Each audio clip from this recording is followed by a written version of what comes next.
Inside Story Uganda, real source of political updates. I was really wondering, gwe olabika nti oli mu mativu era oli mukakafu nnyo tibona wangula akalulu kano era akakiiko k'ebyokulonda kajja kukulangirira something that I don't believe mfanfeewo gwoyise mmentawo Dr. Kizza Besigye akkiriza Besigye akuga nti wadde navuganya emirundi ena sikyasobola kuddamu kuvuganya mu kalulu ke kamu kubanga nawangula okusinziira ku ye nesirangirirwa nebuuza Munyagwa eyasalawo obutawuliza Dr. Kizza Besigye yesiga ki? Akungu government zivaako muvaako za mirundi mingi. Government esobola okuvaako nga kalulu tekannaba, government nevaako mu kalulu, government nevaako nga kalulu kaakaggwa. Njagala oli investigative journalist gende awo kyali Dr. Besigye Ruzira ombuuze oyogera ki candidate ya Munyagwa ajja kubuulya kyagirowoozaako. I think Besigye manyi nabeera naye ebbanga ddene, I'm his political student, manyi the entire ideology of this common man's struggle. He's the founder of the struggle. I respect him, but I visited him. Nenjogera naye, netwogera ebintu bingi. Nandaga what he feels for my candidature, and he strongly feels that it's a nice gesture, and he strongly feels that we must keep this agitation alive, and he strongly believes in tusobola n'okutwala obuyinza nga tuyise mu kalulu kano. So does that mean that you disagree with some of your colleagues co-opposition abaga nti balina okunoonya akalulu, balina okukakuuma, balina okukalonda n'ebirala? They need to be there to protect their vote. No, I don't disagree with them. That is perfect. It's a perfect talk. Nebo gamba tebagenda kutulangirira, tebagenda kukola kikati onoonya kaaki oba omalamu abantu bafe amaanyi. That is perfect. Tukanoonye mu bungi, tukunge bannayuganda balonde mu bungi, tukakuume. Let us overwhelm the state tulangirirwe. Okay. Thank you. That is perfect. Tugendeke Cameroon kati. Paul Biya Sanja Kyamunana myaka 92 yalangiriddwa wakati mu kuwakanyizibwa interneti nga yaggiddwako dda. Isa Kiroma yali naye mu gavumenti ye before ye ne yali yerangirira dda nga nti akalulu ye yakawangula. Oyogera kikubigenda mu maaso e Cameroon?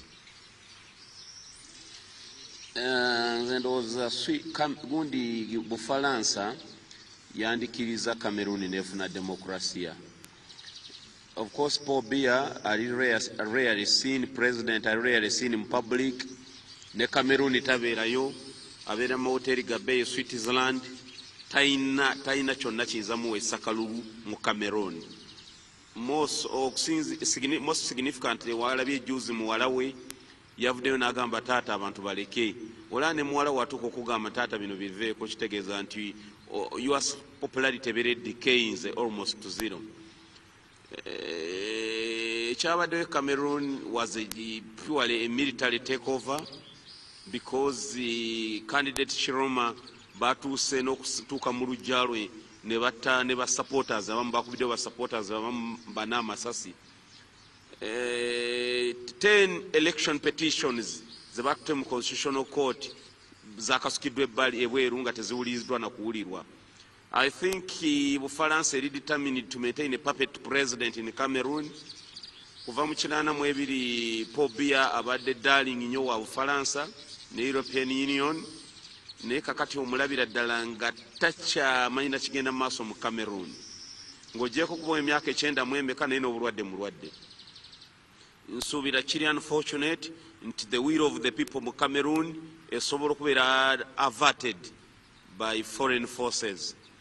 Naye nga President Chiroma Issa ensi yonna ekimanyi nti yadde awangudde akalulu ako is slightly above 51.3%. Amagye ne gayamba Paul Biya okulanga mu reinstating abeereko nga president. Mu Africa tufunye ekizibu nti tulina kye tuyita state capture. osanga ebitongole bya gavumenti oba ne gavumenti yennyini nga bamafiya bagiwamba newesanga president mumulaba nga yakulembera naye nga alina bamafiya abamufugiramu abamuyamba okukulembera. Bamafiya abo ababeekwesa emabega wa president tebasobola kukkiriza president ng'oyo aweeyo obuyinza. Naddala bamafiya abasinga baba basirikale be basinga okukola ebyo. Naye kyannaku nnyo nnyini ddala. Well, ekyabadde Cameroon tekyawukana nnyo n'ekyetuze tulaba mu mawanga agamu ne mu region eno, omuli okuggyako internet, omuli okulangira alizaati, abalonzi bennyini ne bavayo okulaga obutali mumativu. Twalabyeko n'ebipiira nga byokyebwa mu bibuga ebiwerako mu ggwanga lya Cameroon. Kino kyogera ki ku kalulu kye kategeeza naddala eri abakulembeze ba Africa, naddala abo abamaze ebbanga eddene mu bukulembeze? Mu Africa akalulu unless ng'okageneratingiddemu kye tuyita critical mass, the political apparatus ne mujja overwhelming. Mu Africa bw'osuubira nti bajja kukuleetera obukulembeze ku sowaani bakubikireko n'akawuuwo babukukwase oba oloota. Ffe Common Man's Party tulina arrangement mu mwezi ogwokubiri gye tujja okulangirira nga teri nnyo best ku internet yamwe eyo, nga teri best ku masimu, ejja kuba nga eri best ku muntu owa wansi, nga DR form evugibwa Kagaali neeva ku calling station neetuuka weetuuse neetekebwa ku pikipiki n'egituusa wegituusa n'egiteeka ku mmotoka. Erina kubeera manual approach and it must be a subterranean approach. Naye mu Africa bw'olowooza nti nakuba bukubi ziraale mpitemu nkole ekivulu bannangirire nga ndi waka oba oloota. Ku myaka 92 musajja yali abadde mukulembeze okuva mu mwaka gwa 82 mpaka kati ku myaka 92 kiki kyasobola okukyusa mu ggwanga lino, naddala ng'otugambye nti obukulembeze bwe bulimu omukono gwa Bufalansa? Kyanjawulo ki kyajja nakyo ne bw'otunuulira population ya Cameroon era yeemu ku ezo population ento?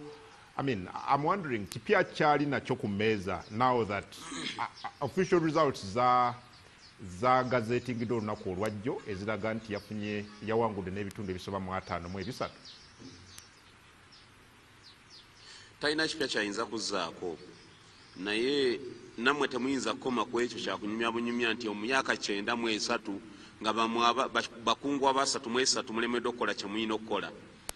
Abavubuka balowooza nti okugamba ndi muvubuka kyokka kikumala okuweebwa by'olina okuweebwa. Mu nsi muno naddala mu Africa teri ajja kuwa by'olina kufuna, bajja kuwa by'olwaniridde.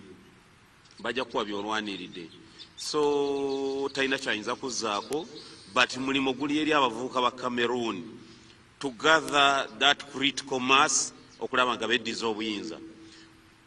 Power belongs to the people. People can give away that power, they can assign that power to anybody, but they can reassume that power weba baagadde ne babujja ku muntu yenna.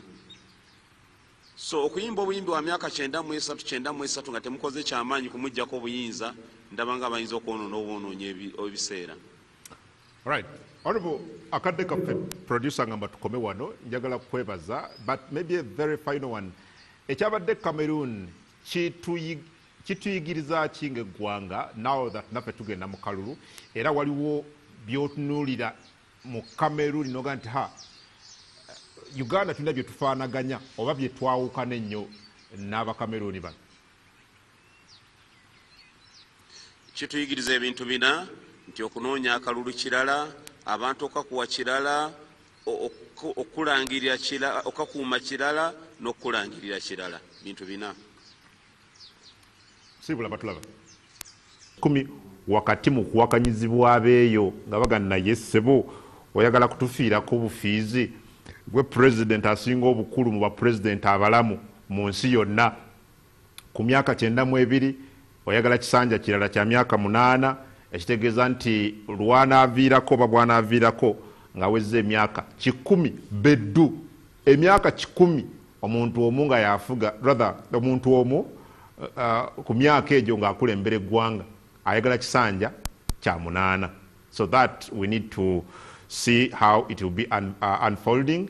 Naye nga jjukira nti gwavuganya naye yali mu gavumenti yemu nga Ssaabaminisita ate yali yerangirira nga bwe yali awangudde akalulu saidi eyo era nagatajja kukkiriza binaaba bivudde mu kalulu mu ggwanga eryo erya Cameroon singa Paul Biya yanaaba alangiriddwa. In fact yalangiriddwa nti yafunye ebitundu 35 ku buli 100 byokka. So ebyo byebiri eyo mu ggwanga erya Cameroon. Honorable Munyagwa ajja kuba ayogerako naffe ku nsonga eyo, of course n'ensonga endala ezigenda maaso mu ggwanga ne mu nsi yonna okutwaliza. Simanyi oba Honorable kati mulina bulungi asobole okwogerako naffe. Honorable ndowooza kati otufuna bulungi naffe tukufuna bulungi. Buuza ku bantu tutandikira. Njagala okusooka okubuuza ku batulaba naawe nkubuuzaako programu zo nali manyiridde kutuula naawe mu studio ne kakati zinkaluubirira zeewala nnyo naye nga nsanyuse nnyo okuba nti musobodde okungoberera yonna gye ndi ne munteeka ku programu eno. Oli Ibanda, campaign zitambula zitya? Njagala okusooka okutegeeza abatulaba nti natuuka eno ku Lwokutaano ekiro, ku Lwomukaaga ne nkuba campaign mu Ibanda district, ku Sunday ne nkuba campaign mu Mwenge district, eggulo ku Monday nakubye campaign mu Kitagwenda district.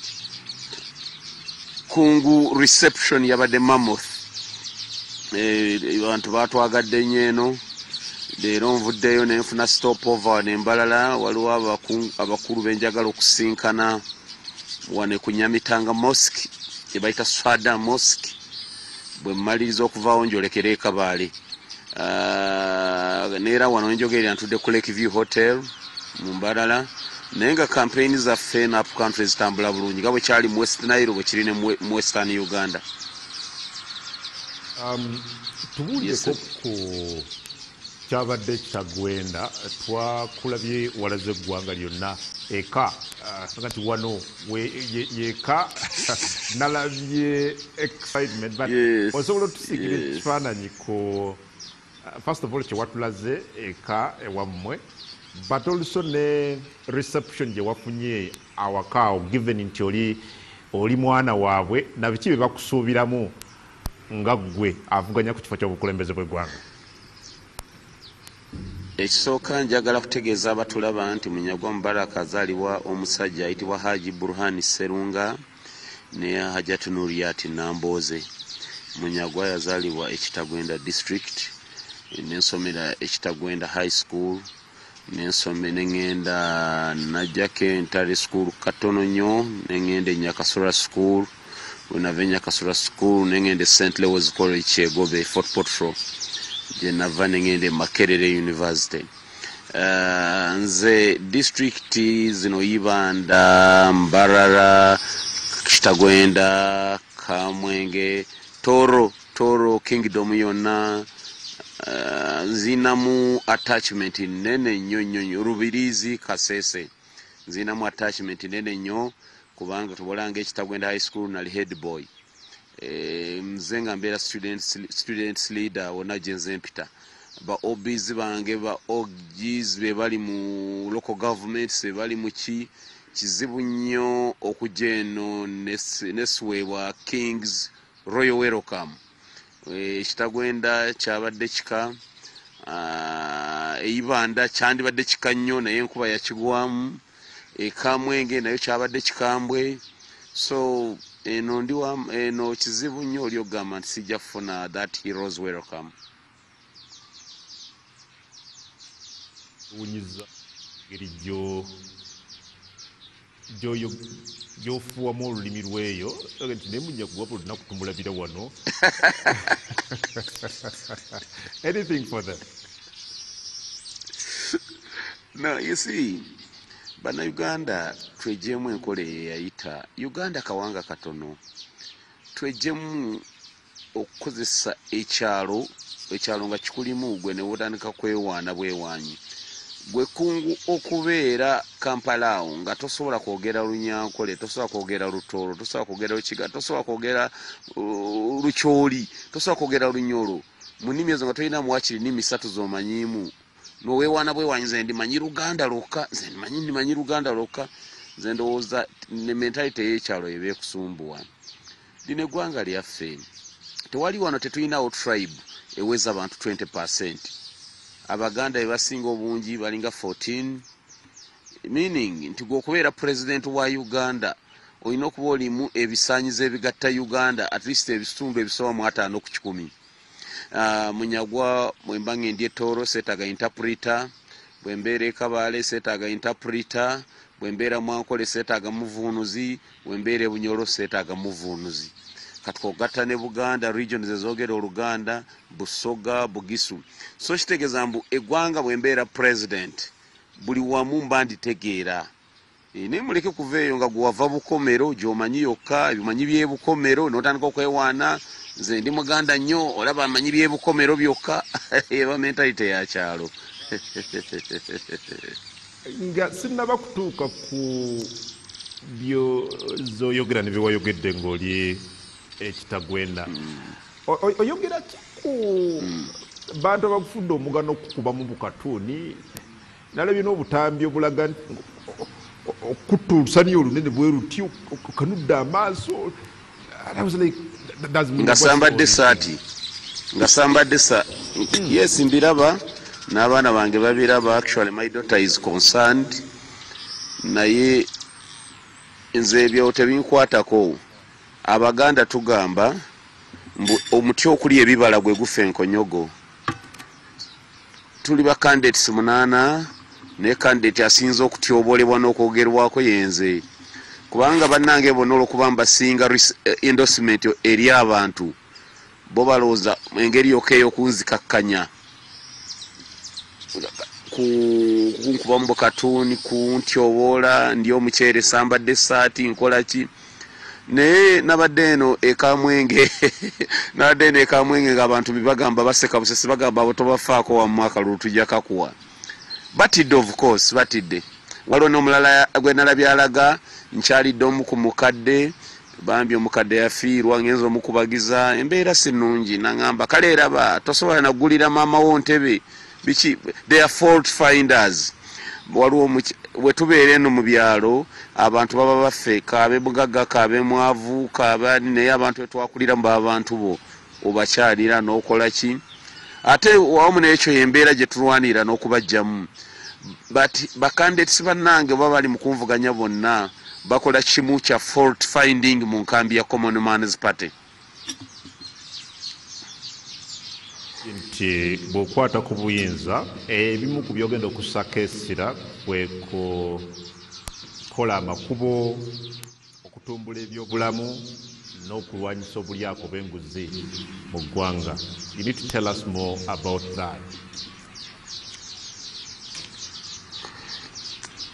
Ekisooka region gye nabaddemu erina ekizibu kimu bambi Kitagwenda, Ibanda, Kamwenge, Rubirizi.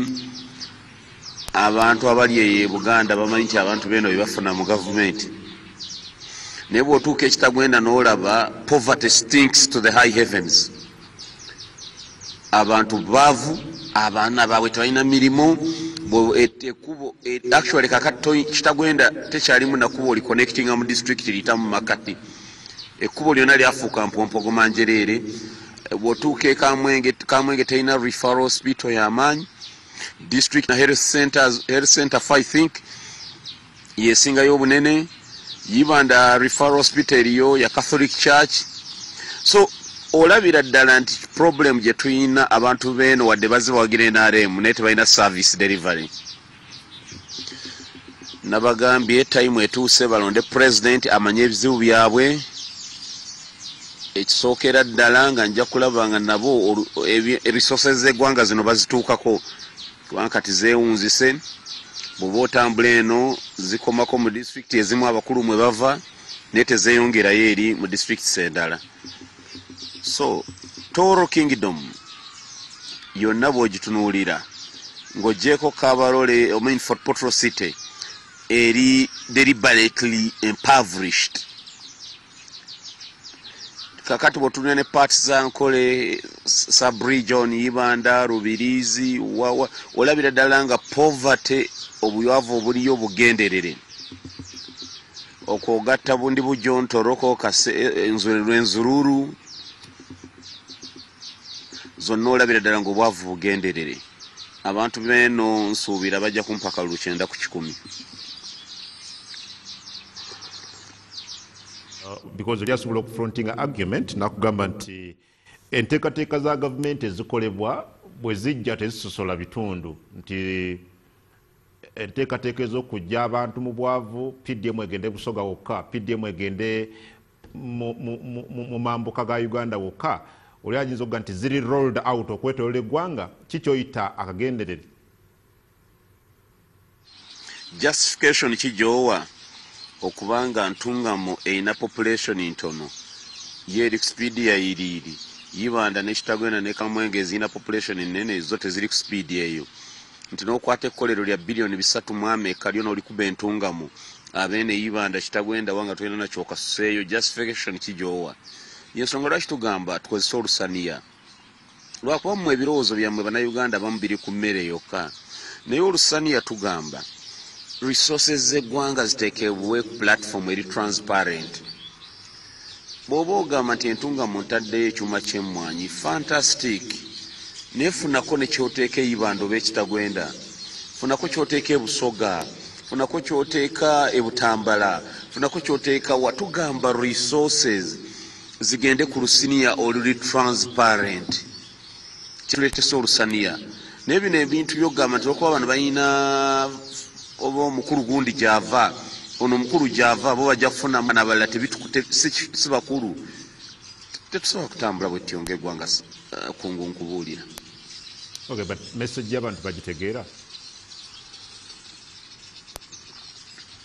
kungu tuli kibiina kino kyakamala omwezi gumu n'ekitundu. Simbo yaffe esingayo okutegeerebwa eggwanga lyonna. Ekyokubiri ne message ngenda okutuuka bulungi ngenda okutuuka nsanga manifesto abantu bagina by their fingertips. Off cuff omuntu akunnyonnyola manifesto ya Common Man's Party yonna. Oli investigative journalist njagala okirye downtown Kampala ogende ng'obuuza abeesimbyewo nti mumbuulire ono manifesto yeegamba kimumbuulire ono ojja kusanga downtown Kampala nga bamanyi manifesto yaffe kubanga yavuddeyo okwogera ku basuubuzi baffe bwe banyigirizibwa abagwira. So manifesto yaffe olwokuba the Common Man's Manifesto eri perfect in touch n'omuntu owa bulijjo abantu bagitegeera wonna bulijjo. Honorable Munyagwa ng'oggyeko okwogera obwogezi, one of the things nze byenkooye okuwulira mu bannabyabufuzi naddala baagala ebifo kwe kwogera ebyo abantu bye baagala okuwulira naye nga practicality yaakyo tagirina. Because bw'oga nti ogenda kukola amakubo, ogenda kutumbula ebyobulamu, kutumbula ebyenjigiriza n'ebirala. How? Njagala okulaba olugendo olukutuusa mu ekyo. Because one of the reasons lwaki ebintu ebimu tebikoleddwa reportedly is because tewali nsimbi zimala. We hear gwe ogenda kuba okikola otya? Ekisooka oli mu kwefuula kyotali. Bw'ogamba nti nkoye okuwulira bannabyabufuzi ku myaka gy'okkungu oli mu Alefatis wakalaba bannabyabufuzi bameka? You are still a younger man. Wakalaba President Museveni yekka. Okuwulira bannabyabufuzi omuli abaka ba parliament, omuli abaagala ebifo ku local government making promises nga bw'omubuuza butya bwagenda okuba nga abikola, answer zero. And I'm wondering how you're going to do all this. Anti kakati manifesto yonna you must read it and interpret it as a whole. Olina gisoma yonna, mulimu ebyenfuna, sente zinaavaawa, mulimu bye tugenda okukola. Kati gwe singa ontutte kimu ku kimu, piecemeal by piecemeal, nongamba nnyonnyola sente gavumenti yegenda zijjawa, bw'onoozifuna ogenda zikozesa ki? Nandikulaze enjawulo gye tulina ku NRM mu kuŋŋaanya ssente oba mu kuyingiwaza ssente. Yes, can we do that please? Tell us something about that. Okay, when Simbizo zigenda kuvaawa. Very good Kungu Kyenva nkwagala. Kakati kankunyonyole. Wano bw'oba oyagala kufissa ssente teweetaaga na kwewola. Kendeeza amakubo agatwala ssente agali wano munda. Ekisooka obubbi. IGG report, waliwo report ya IGG yafulumya egamba nti buli mwaka trillions 10 zibbibwa bubbibwa wano mu Uganda. Trillions 10 abatuwuliriza zikola amakubo zikola Mbalala Kampala amakubo agenkana bwe gati agawera omukaaga buli mwaka gabbibwa bubbibwa. Fenga Common Man's Party tugamba bwe tujja mu buyinza tugenda kumalamu ababbi bano NRM beyagunjaawo tugenda bamalamu appetite y'obubbi. Zero tolerance to corruption. When you cut corruption to zero, ojja kuba trillions 10 every year. That's number one. Number two, extravagance and cost of governance. Uganda is overgoverned. Kankugereze Kampala abali awo abasinga gye bajja okutegeera kwa capital city yaffe. Kampala erina Lord Mayor, erina Deputy Lord Mayor, erina n'olukiiko lwa Lord Mayor luyitibwa cabinet ya Lord Mayor waliwo ne ba councillors. Kampala ne bajja bateekawo executive director, deputy executive director ne ba directors 10 abalina ne ba deputy baabwe. Executive director wa Kampala afuna milioni 44 omwezi. Executive director wa Kampala aine emmotoka 3 eziri chauffeur driven cars. Buli mmotoka eina driver asasula milioni ezitaka wansi wa 7 buli mwezi. Kampala neba ne RDC mukaaga. Kampala neba ne assistant RDCs. Gwe yotolaba ekibuga kimu ebazungu kye balekanga kifugibwa meya ne town kiraka. Kati mwina ne ba minister babiri. Gwezo sente tozira nti za kwejerabya bwejerabya na kuonona. Cost of governance tugenda kusala government. Constituency tugenda zimajinga, district tugenda kudamu tuzimajinge, ne offices ziri redundant tuzijeo. Tusubira mu rationalization yeyo, tujja kwa tusobola office buli kaliro la revenue yange bajigana ne bagisalako ne bangobawo. Mwaluwa bangano kwogera mbolokuba president yali ku state lodge. Atengo olunaku olwo teyina kuba Mwaluwa. Yali ya campaigning, yali ayina kubanga ali wala naye najja asule ku state lodge. Osi station kato nangamba toyinza kwogerera muno nga mulimu president nangobawo. Nabadde Kamwenge eyibande ekitagwenda poliisi nga neero girabe egende kuteerawo emiziziko. Bo kakati bwalabye ekifaananyi kyonna nga poliisi eziiza candidate President Museveni okukola Harare wakirabyeyo. Ekyo kiwedde. Bw'otunuulira Baganda bange abanupu bagezaako campaigning ebyabwe, of course tebalina manifesto nga yaffe. Naye ogenda okulaba high command yaabwe ogitundira ku mikutu gyabwe gya social media. Aba pretending okwaga okuggyako Museveni ate bagenda bavuma Munyagwa. Kuvuma Munyagwa muki si Muganda mukiga muki Munyarwanda muki ebyo bigasaki. So olabira ddala nti ffe enkambi yaffe obudde bwe yatwala okunoonyereza nevayo ne manifesto ekwata ku muntu wa bulijjo bannaffe obudde babwonoona bwonoonyi. Ffe tulina manifesto ffe kagwe walabyeko ku manifesto y'abakulu abo babiri mu buwandiike. Simanyi oba gwe tonnalabako oba tewalabako tosoma mitimbagano kubanga ne wano wendi nina manifesto y'ekibiina kya NUP ku mutimbagano gwabwe kweri. President w'eggwanga naye eyiye njirina eriko kungulu wano protecting the gains. Simanyi kiki otegeeza nti olaba manifesto zaabwe. Kyebayita manifesto ekiba a set of promises zogenda okukolera abantu nga if possible kirina kuba na mukyapa nga wakiwandiise because obawa abantu kyetwatulikola an offer, they give you an acceptance. Once they give you an acceptance, that set of promises becomes a social contract between you, the candidate, and the voters.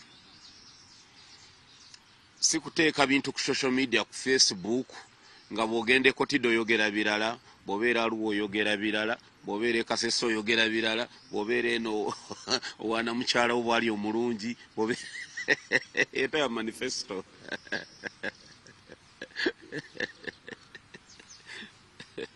Okay. Well, mbuulira ku kyamwa Museveni okusuubiza okufuula Karamoja center y'amakolero mu ggwanga. Do you find his promises practical oba they are mere promises? Of course they are mere promises nga bw'oyogedde. NRM suubira nti erina serious ne kubyesuubiza. Ekisooka beerinze test of time. Emyaka ana down the road n'ogamba nti Karamoja yakulema wadde okukyusa, Karamoja yakulema wadde okugikyusa mu bintu ebitonotono, okumalawo that exodus ey'abantu okuva e Karamoja nga bayiwe Kampala kyakulema. Tebalina food security, ebyokwerinda bo bennyini bo ng'abantu n'ebintu byabwe ebyakulema for 40 years. Kano basaba nti mu myaka 5 ngenda kugikyusa, nsuubira tekibeera conceivable. Naye n'ekyokubiri, President manifesto ye eri self-defeating. Omubala gwabwe gugamba protecting the gains, meaning nti NRM yeegamba nti ffe Abannayuganda tubakoledde ebibeetaaga byonna, kati betugenda okuuma. Amakulu e Karamoja bwe baba bali mu mbeera etalina malwaliro, etalina amasomero, etalina ki, NRM byeyagala okuuma, eyagala kuuma mbeera eyo yennyini. So it is self-defeating. It is a downturn. Yabakolera omubala ogwo yabakola bubi. Well, simanyi did wasembo gende Karamoja, but I happen to have been there about a month ago, and I was very pleased n'amakubo gaayo. In fact, it took me obudde butono nnyo okutuuka e Karamoja compared with Charlie 10-15 years ago. Ekyo si kyekimu ku ebyo NRM gyesobola okuyimirirako okukakasa abakaramoja nga bwe kyalina kapasito okwongerako ku makubo gekoze. Yes. Gwe mu ndaba ye ey'omuntu omuyivu olaba nga kyalina kyekoze. Ku bintu byonna baakola makubo for obvious reasons. Gakola ebintu bibiri aga makubo g'olaba. Karamoja erina gold deposits ez'amaanyi ennyo. Abagaga b'NRM bagendayo to plunder gold. They need the roads. As they plunder gold, they are hounding out abatuuze b'e Karamoja babagobayo bayiike e Kampala. Aba exodus abantu abayiike e Kampala beetaaga amakubo agabajjayo.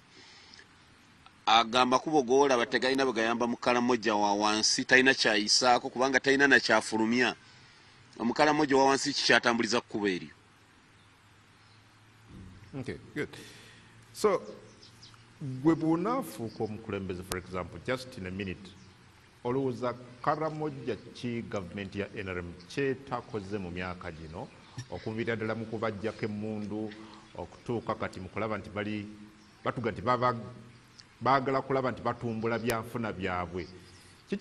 Where is that missing gap that you hope you will do ofunye obukulembeze eri abakaramoja? Karamoja yeetaaga okugulirawo erabe ku nsi enda paati za Uganda endala ziri zitya, bannayuganda abalala beeyisa batya, bakola bizinesi ki bano bannayuganda abalala. Oyina okumakinga sure nti watwalira bannayuganda abalala babalabeko batya. Sooka oteeka ebitongole bya gavumenti ebimu nga headquarters gye ziri. Njagala okubuuza President lwaki tansalinga kino ekibuuzo. Minisita wa Karamoja abeera atya ne ofiisi e Kampala, aba akola ki mu Kampala? Region wajiwa minister, cabinet minister ne state minister bonna batuula Kampala. Diro bakola ku nsonga ze Karamoja. Budget ye Karamoja yonna bagispendingira Kampala. Ministry ya Karamoja ebeere Kampala. Kati omanya nti it is a deliberate process nti oyagala kutumbula Karamoja ebeere industrial park ya Uganda, investment authority egende Karamoja. Ministry industry and whatever giteke Karamoja. Abakozi bajja kuba basula Karamoja abo. Bajja kuba beetaga restaurants, bajja kwetaaga amayumba amalungi, abaana bajja kwetaaga amasomero. Budget says was spending kala moja ejja kuvaayo. Kijja kuba kiraze nti olina goodwill ekyusa kala moja. Njagala kutwala kusunsula kw'ababaka ba parliament nga Common Man's Party simanyi mwasunsudde bameka era bifo ki. The other time bwe wali wano watuga nti tumanyiiko nga 2 3 but we shall be surprised nga akakiiko k'ebyokulonda kali mu kuwandiisa. What's the total number era bitundu ki? Njaga kutegeeza abatulaba tetwasunsudde babaka bangi. Walabye bannaffe ebibiina ebirala babadde bagaba nomination fee obwereere, ffe tetwabadde na ssente, but twasusudde ababaka batono naye nga bansonga. Returns zikyakomawo ku office, mpulire nti ekalamoja oba twasunsuddeyo 2, but I'm yet to confirm. Naye nga nze bemmanyi so far I think there are 22. But katulinde returns wenzire e Kampala since okusunsula kw'abawo mbadde mu field. Tugenda kukola press conference tubabuli namba entuufu. Twatulaba wakyaliwo waliwo weeruweeru yasunsuddwa twadde tetumanyi naye twagenza okulya nti yasunsuddwa. So twagala returns twabayi ssente abasunsuddwa bonna bajje ku kitebe abadde successful. Tulabe tulina bameka bali mu kukikolako leero e Kampala. Bwe nadda e Kampala tugenda kutuuza press conference tulaba tutegeeze eggwanga. Naye kyenjagala abantu bategeere, Common Man's Party ekibiina kya mwezi gumu na kitundu okubanga kirina presidential candidate acreatinze enthusiasm eggwanga lyonna, okubanga kirina simbo ey'olusiniya ekute border to border mu mwezi gumu n'ekitundu. Newe tunatunominatinze ababaka 22 naye tunafuna ababaka 5 ba 7 mu parliament. Ekyo tekitegeeza nti tetusobola kukwata bwa president wa ggwanga. Barack Obama mu kisanja kye ekyokubiri yawangula wa president naye ng'alina minority mu Congress. Munyagwali wano nabeerako political head nawangula wa meya bw'e Kawempe mu 2011 naye mu council y'e Kawempe nga siina mwadde kansala wa SDP. Jjukira nga nze ngenda okubeera speaker wa council, nze meya neetaaga okulonda deputy mayor. Nalina kukola alliance na bibiina bira DP na NRM. Bwe naabeera president nga tetulina babaka tulina minority which is obvious, tujja kukola alliances mu parliament.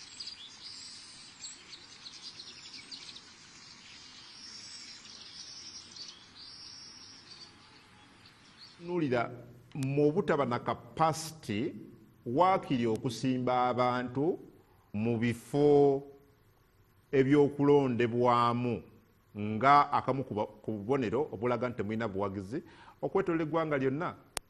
I don't know how you respond to that. In fact, the same argument ebadde fronted ku opposition. Already twalabye banna NRM abawere 10 nga baayiseewo nga tewali abavuganyiza. 10 of them. Munyagwa n'ekibiina kye ekya Common Man's Party nga tebaliyo, NUP ne Mwami Kyagulanyi nga tebaliyo, FDC ne Mwami Nandala nga tebaliyo, n'ebibiina ebirala. What does this speak about you, the opposition, n'obuwagizi bwe mulina okwetoola eggwanga? Bunafu bw'amaanyi nnyo mu bibiina by'opposition. Naye ate tobunenya ku Common Man's Party. Ffe Common Man's Party tubadde wano omwezi gumu n'ekitundu. FDC ebadde wano emyaka n'ebisiibo nga benjoyiga ssente za iPod. NUP mu myaka 5 gino efunye billioni ezigenda mu 3 eza iPod. DP ebadde efuna ssente za iPod. UPC ebadde efuna ssente za iPod. Abe batufu ab'okunenya ffe tetufuna nkona check ya gavumenti wadde miliyoni 10. Bali mu billioni za 3 ameka be bonenya lwaki tebasimbye candidates all over. Ate mugende ne mugende iboozi yajja kulwanyisa NUP. Ndiba ndeno NUP njirwanyisayo kinga tayina wadde LC1. Ebyo binenye banda babaddewo. Ffe tunenyeza bwerere, we are 1.5 months old here. Yeah, but okyogerako position yalemereddwa okusimba. Bunafu Okusimba si kuwangula naye fronting candidates ku bifo ebimu ku bubaka bwa parliament bunafu bw'amaanyi nnyo nenze nsuubiza bannayuganda that all is not lost. Ffe mutulabe amaanyi ge tutandikiddemu mulinde mutuwe bwika time n'obutasuka myaka 2 mujja kuba mutegedde nti eggwanga lino tuliyina mu kibatu bwe tuti. Okumatiza bannayuganda oba abantu abalala bonna bali interested mpakyakulabirako nti tuwangudde obwa president naye tetulina babaka mu bitundu by'eggwanga ebisinga oba ebiwerako actually ebisinga nti nawangula obwa president naye nempangulwa oba nesifrontinga n'abantu kuvuganya mu bifo ebiwerako mu parliament. Actually kyoyogera kituufu kuba mugugu munene okumatiza abantu naye kyali kibaddewo nti abantu bangi bazze bawangula gavumenti nga tebalina babaka mu parliament. Naye nze ekivukosi bunafu bunene nga bw'oyogedde naye toyinza kukibulaminga common man's party fa ab'omwezi ogumu ekitundu tosobola. Abalala betusanzeewo bandibadde bajjuza eno wonna kati n'olyoka obulaminga ffe bamunyagwa nti lwaki temujjuzizeeyo wonna. Ffe n'okuba nga tusobola tuli ready okutambula buli boda ya Uganda ekibiina eky'omwezi ogumu n'ekitundu ekyo kakikulaga nti tuli bamaliivu. Should we therefore assume at least best ku kye twakalaba nti NRM yamaze dde okutwala majority nate mu parliament? N'ekyo nakikugamba ne luli nti agaabuze bunene nakikugamba nze omanyi ndi honest najambi kugamba nga tulina ekizibu ba chairman LC5 MP MNRM ilaikira okutwala ebifo bingi mu parliament si lwakuba nti bajagala nnyo NRM tebajagala naye abantu tebalina alternative.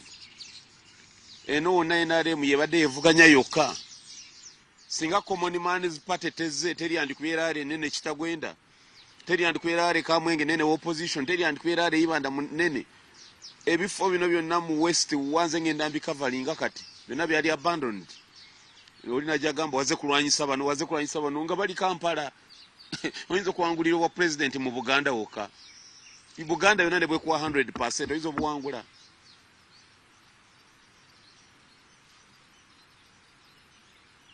Muli kudovuganya gavumenti olw'obutokola kimala kuteeka NRM ku nninga. Yes, ndi mu kubanenya. Nze singa naliwo emyaka 5 emabega. Part of the opposition for years. There was a Joe obaddewo ebbanga lyonna. You were actually part of the opposition gy'oli mu kunenya.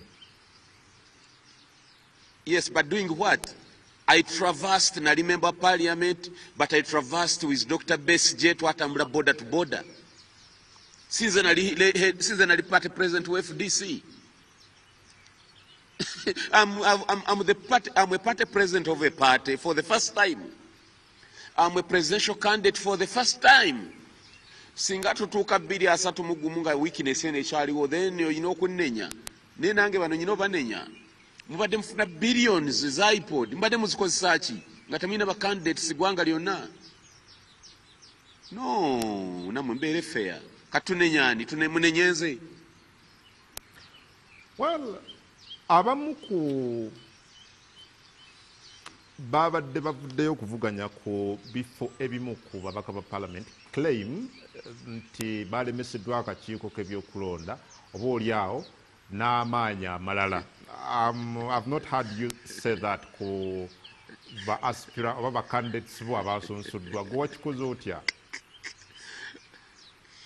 Neera bibuuzi nange nabanemeseza mu ba candidates ow'ebutembe bamulemeseza Honorable Muganza ow'ekayunga baali bamulemesa. I had to drive there. Electoral Commission over frimuze bamugamba nti amanya yagattako erinnya n'abalaga Didi Paul ne bamupush ne bamulaginga until time obudde bwaggwako. However, power is earned, power is not given. Mwababaddewo emyaka gino nga mulina ebiina by'obufuzi mwandibadde mwateekawo the mechanism on how to circumvent such fraud. Njagala okubategeeza nga batulaba ennyanja bw'etabanguka ebyennyanja tebiddukira ku lukalu bisigalayo mu mazzi. therefore njaba bategeeza obeera kibiina ky'opposition ng'obadde ofuna checks za ipod eweza billioni 3 zewakafuna myaka ena toyina excuse yagamba eno naadde nyina obuzibu buno eno naadde nyina buno no wali tokisuubira what had you anticipated ffe tetuli mu kukaaba we are not crying neera ffe we are not lamenting ffe tuli mu fight tulwana paka ku muntu asembayo juzi wawulidde ekyatuse kugenda bigirwa Moses webadde osuubira kukola ki bo baakola obwabwe ng'ebibiina ne basunsula abantu ne besiga abantu ne kadde oba ne ticket at the end of the day abantu baabwe ne baganibwa. Do you think it is really unfair ebibiina ebyo temwakola kimala? I've had some of them nga bakaaba ku kyabadde bukeddeya. I've had some of them nga bakaaba ne ku kyabadde ku bifo ebirala. Do you think the blame goes to them still? Omanyi tufunye problem y'abaana byabufuzi mu opposition obutatwala budde kuyiga byabufuzi na diro boogera ki kati kyotegeeza abatuwuliriza nti wawanguddwa dda bw'oba tosobola ku nominating a candidate ebukedde yanga bw'ogamba onogyayo DR form onogyayo akalulu DR form singa wangula akalulu ogyayo DR form olwo batayogera mu lutalo mu makkati kati kyogamba abantu obongera maanyi oba bamalamu maanyi ffe kye tuva tugamba ebiina bino ebibaddewo birabika bikolera President Museveni oli mu kalulu mu makkati omalamu abantu amaanyi. Yes, what are you abantu bagamba ki so tebatukaabirira kati emundu esooka eseke bunafu bwabwe emyaka 5 oba omaze okukola regional networks ez'enjawulo to surmount the NRM fraud and I'm telling you for us 2 years from now tujja kuba tulina capacity border to border nga tusobola to surmount anything. Okay, waliwo natulaba bamuyita Hassan Kironda agambye kungu ebyo byekwaso n'okuyalonda abawejjere abasobola okugulwa lwaki ku mulembe gwa Mpuuga n'abalala ebyababaka bebalemeseza nga tebyaliwo ye Hassan Kironda. I don't know whether you agree with him. I totally agree. Waliwo n'omulala n'enjiri gye batambuze ey'ekiralu tumanyi byabaka matogenda kutulangirira ebyo mwogera byaki. That is already down tona oli mugoba abantu butalonda kungo omulonzi ayagala okuleka ennimiro yajja kulonde bwawulira omugamba byasisi byabaka matojja kutulangirira kitegeeza omulonzi oyo n'okulonda tagenda kujja. Abantu bana bamu bakolera NRM. I'm telling you.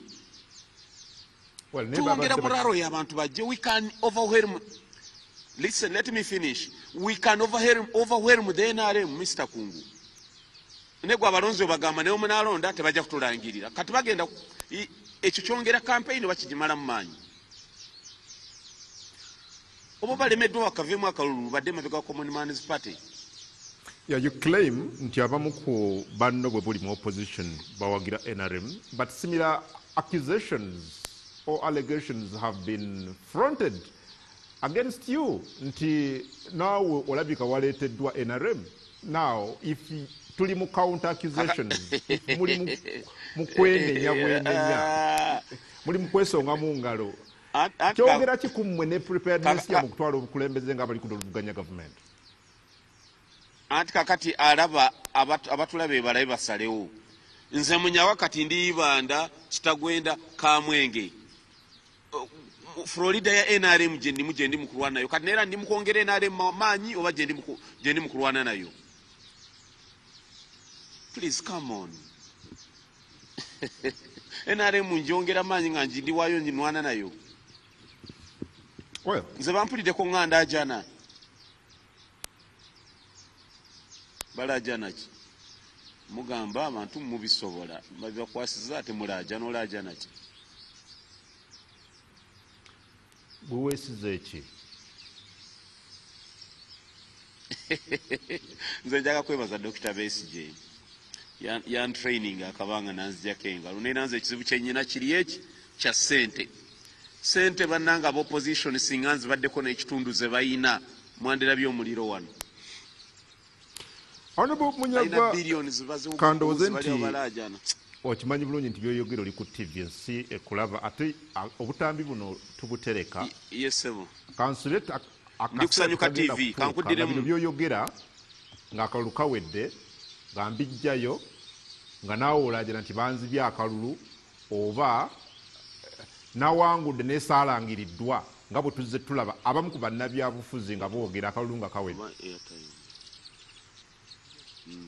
Okay, kale atulaba okyali ku Sanyuka TV ngezaako okunyumyamu ne Honorable Mubarak Munyagwa omu ku abo abavuganya ku kifo ky'obukulembeze bw'eggwanga omuwulira agaye nti ye talaajana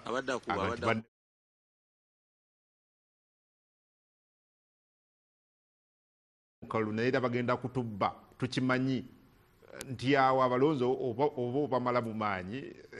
I don't know what you think about that gwatulaba naye ng'osobola okuteesa naffe okozesa hashtag Sanyuka 1on1 hashtag Sanyuka 1on1 ku mikutu gya social media egyenjawulo. Ye Munyagwa yeesiga ki? Lwaki yalowooza nti Dr. Kizza Besigye gwakkiririzaamu ennyo era gwayagala yavaayo naganiza akalulu akateekateekeddwa bwe kati sikyasobola kukagendamu kubanga okusinziira ku Besigye nti yawangula emirundi 2 oba 3 mbu n'atalangirirwa.